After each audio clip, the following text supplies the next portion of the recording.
to Dreamy's Country Kitchen. Welcome, welcome, welcome if you're new here. Today I am making a peach agua de fresca. I think that's how you say it. They have a lot of summer drinks going around and I decided to try this one. I've made some of them before. I did banana and I've done pumpkin as well, but today I decided to try peach. So for our ingredients, I have at least 12 peaches. You can add more if you want to. A can of evaporated milk, a can of sweetened condensed milk, almond, vanilla, and a cup of brown sugar.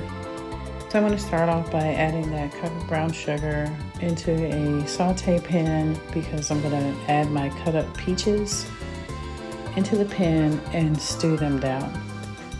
And you want to do it on a medium fire. If your stove moves really quickly, I would reduce the flame.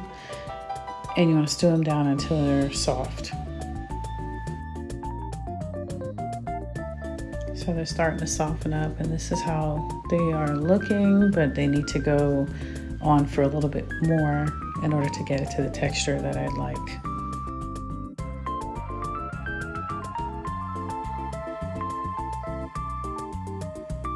Okay, they're still going. It's been about 20 minutes. You have to take your time with it and slowly turn so it doesn't stick. You want to make sure you still have enough liquid in there as well. When they start to look like this and they're really tender and soft, you can remove it from the stove and allow it to cool. My peaches are cooled. I'm going to add them into my blender with 1 can of the evap milk and 1 can of the sweetened condensed milk. You want to blend until everything is completely combined. Depending on the size of your mixer, you can also add in some water. I wasn't able to, so I had to add it into my pitcher. But you can add in some water to thin it out a little bit, and also sometimes it can be really sweet. So you add in as much water to your liking and to the sweetness that you desire. If you're not going to serve it immediately, I would keep this in the refrigerator. I'm adding in some ice because we wanted to drink it immediately. Oops, almost forgot to add in the almond extract and the vanilla extract because that'll kick up the flavor.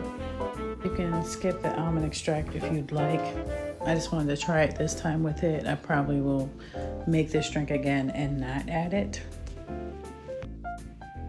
But I'm sure I'll enjoy both versions. My poor husband has been waiting patiently to taste this drink. So thank you guys for watching. I hope you come back for more recipes. Please consider subscribing. Shalom.